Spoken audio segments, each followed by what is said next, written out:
हरियाणा के कैबिनेट मंत्री महिपाल टांडा कैथल के कपिल कमल कार्यालय में पहुंचे, जहां पंच सरपंचों से मिले और गांव के किए जाने वाले विकास कार्यों को लेकर बातचीत की। वहीं पत्रकार वार्ता में कांग्रेस को खूब निशाने पर लिया और कहा कि तुमसे हरियाणा की जनता हिसाब मांग रही है। कांग्रेस वालों, जो तुमने हरियाणा को घोटाले कर खूब लूटा है, कांग्रेस ने कोई काम नहीं किया। कांग्रेस अपने काम बताए कि हरियाणा की जनता के लिए एक ये काम किया है।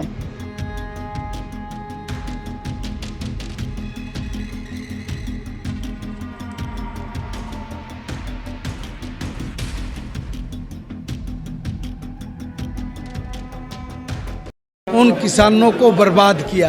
आपसे हरियाणा प्रदेश की जनता हिसाब मांग रही है कांग्रेस वालों कि तुम लोगों ने करोड़ों रुपए के घोटाले करके करोड़ों रुपए के घोटाले करके अपने जीजा को पाल दिया हरियाणा में।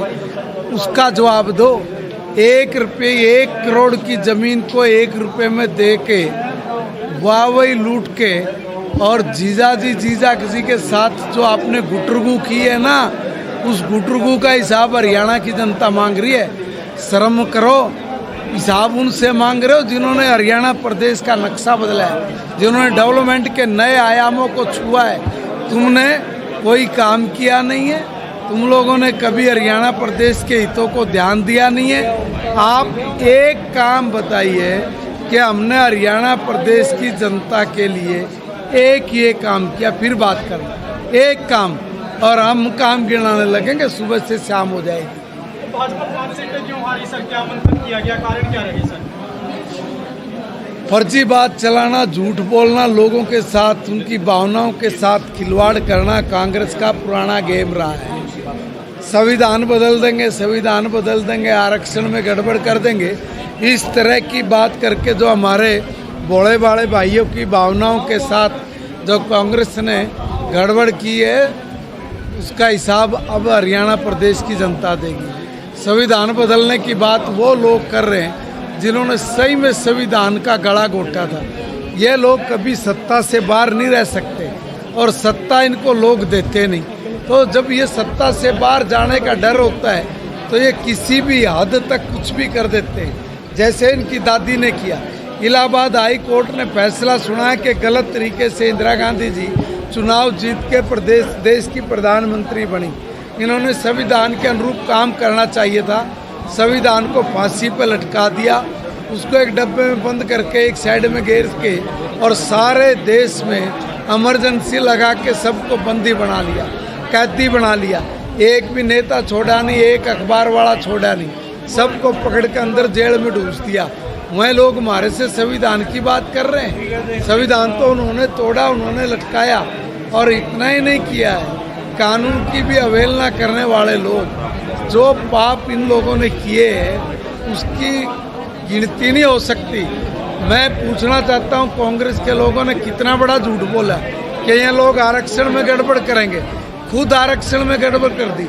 मैं इन सवालों में जो है हमारे से सवाल पूछ रहे हैं, मैं इनसे पूछ रहा हूँ कि भाई तुमने ओबीसी का और एससी समाज का आरक्षण कर्नाटका में छीन के मुसलमानों को क्यों दे दिया? क्यों नहीं आपने भोले भाले दलित भाइयों का मजाक उड़ाया?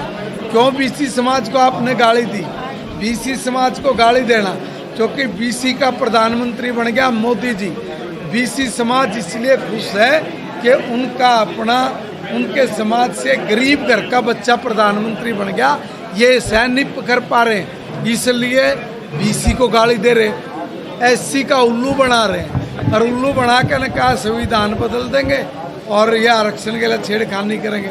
दोनों काम उन्होंने किए हुए हैं। आज कर्नाटका में उन्होंने सारा जो एससी का और ओबीसी का जो आरक्षण था वो छीन के मुसलमानों को दे दिया। उनके एजेंडे में कि अगर गलती से उनको मौका मिल जाता तो इस देश के सब संसाधनों पे मुसलमानों का पहला अधिकार है, वो इस बात को सार्थक कर जाते, इस बात को लागू कर देते। ये तो देश का मैं कहूँगा कि बड़ा सौभाग्य है कि माननीय प्रधानमंत्री मोदी जी के हाथ में देश की बागडोर है। इनके हाथ में आ जाती तो कसाईपना कर देते यहाँ। बाकियों ने तो हिसाब मांग लिया, सुरजेवाला हिसाब नहीं मांग रहे, कहते भाजपा से क्या कारण मानते हैं? सुरजेवाला हिसाब इसलिए नहीं मांगेगा, उसको पता है कि भाई उल्टे तुम ही फंसोगे, क्योंकि इन कुछ करा दे रहा। मैं वही तो कह रहा हूँ ना भाई, अगर किसी ने कुछ करा हो तो वो तुलना करे कि भाई देखो हमारी जब गवर्नमेंट थी हमने ये काम किया था और हम लोग पीछे रह गए। अब इनके जितना इनका सारा बजट होता था उतना तो हमारे 2 विभागों का बजट है, इसलिए मैंने कहा छाछ तो बोले छाल नहीं के बोले। और वो इसलिए नहीं बोलेंगे क्योंकि इनको कोई सूंघता ही नहीं था कांग्रेस की सरकार में, सुरजेवाला जी को कोई पूछता ही नहीं था। कोई पूछे तो ये जवाब दे। अब ये भी बेचारा पीड़ित है, शोषित पीड़ित लोग हैं, और Babu Beta and sons private limited company Congress पे कब्जा करके बैठी है। कांग्रेस में शोषण जिसका उद्धव भाजपा में आ जाता है, क्या इनके भी आने की संभावना है? देखिए बात ये नहीं है, बात ये है कि हम लोगों का बड़ा दिल है, बड़ा जिगरे है। हम लोग देश के हर व्यक्ति की ये पार्टी है, जो चाहे पार्टी में आए स्वागत है। हमारी विचार, हम तो कहते हैं कि हमारी पार्टी सत्ता प्राप्त करना लक्ष्य नहीं है, हमारा लक्ष्य है सबका साथ, सबका विकास, सबका प्रयास और सबका विश्वास। जिसको हमारे पे विश्वास है और जो भारत माता की जय इस बात को सार्थक करने के लिए जिसमें सभी वर्ग सभी चीज़ें आ जाती हैं, वो सब एक मिशन के रूप में काम करके भारत को दुनिया का सबसे ताकतवर देश बनाने के जो आज 140 करोड़ लोगों की भावनाओं का सवाल है, वो आए सब शामिल हो। उनकी भावनाएं कोई दूर थोड़े नहीं है, वो भी इस अभियान का हिस्सा बन सकते हैं। कोई प्रॉपर्टी बेचने और खरीदने के लिए संपर्क करें फेयर डील प्रॉपर्टीज।